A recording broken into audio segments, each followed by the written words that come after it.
Carla 910 birthday na. Grabe ang bongga ng regalo. Isang mapagpalang araw sa inyong lahat mga kalingap, sanay hindi niyo po makalimutan na mag-like sa video na ito. At paunawa tapusin muna ang kabuuhan ng video na ito mga kalingap at para malaman ang nilalaman nito. At maraming salamat po mga kalingap sa pagpatuloy na pagsuporta lalo na kay Kuya Val Santos Matubang at kay Ate Edna Vlogs at Kalingap Rab, salamat po, pasilip sa 910 birthday ni Carla. Grabe bongga ng regalo at puno ng pa-surprise. Pero bago yun mga kalingap ay panuunin muna natin ang naging pahayag ni Kalingap Rab kagabi patungkol sa birthday celebration ngayon ni Carla mga kalingap. Ano kaya ito?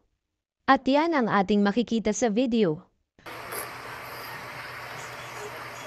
Siguro bukas ay surprise yung okasyon bukas, guys.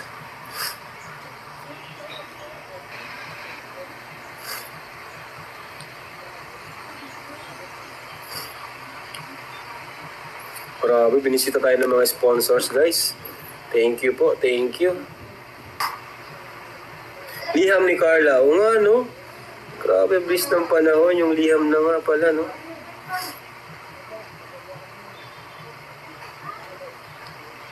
So, ayan po, guys. At yan, 30 minutes lang po tayo. Kasi 11 na pala. Mag-e-edit pa po tayo, guys, para bukas. Ayan. So, thank you po. At bukas siguro sa kung ano man yung okasyon bukas sa birthday ni Carla, kung anong ganap, ay bahala na po, ano? Surprise po siguro yun. So, bye-bye po and God bless po sa inyong lahat mga kalingap. Ayan. See you na lang po. Ayan. Sa mga nagmamarathon, tuloy-tuloy nyo lang po.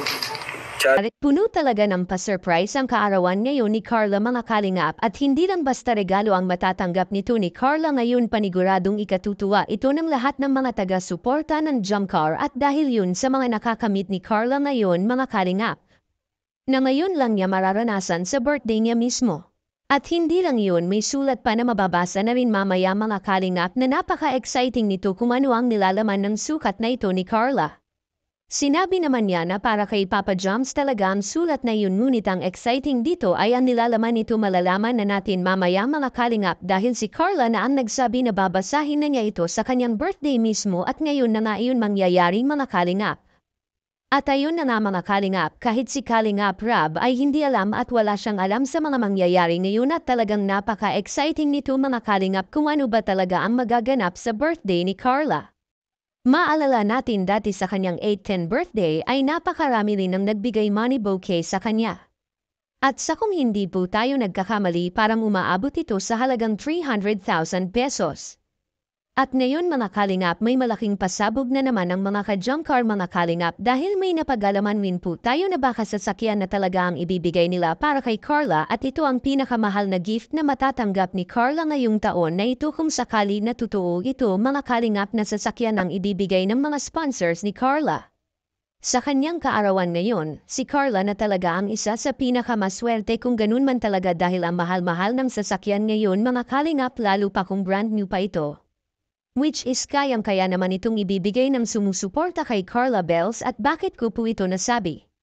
Dahil nagawa na nila ito noon mga kalingap kay Papa Joms at binigyan si Papa Joms ng sasakyan ng Jumcar supporters. At yan ang ating aabangan na bongga na regalo mamaya mga kalingap sa selebrasyon ng birthday ni Carla. Deserve ni Carla na makatanggap mga kalingap di dahil siya ay maganda kundi sa kanyang kagandahang loob at magandang pakikasama hindi lang sa loob sa Team Kalingap pati na rin sa kanyang mga sponsors. Anong masasabi niyo po tungkol dito? Please comment and God bless you all.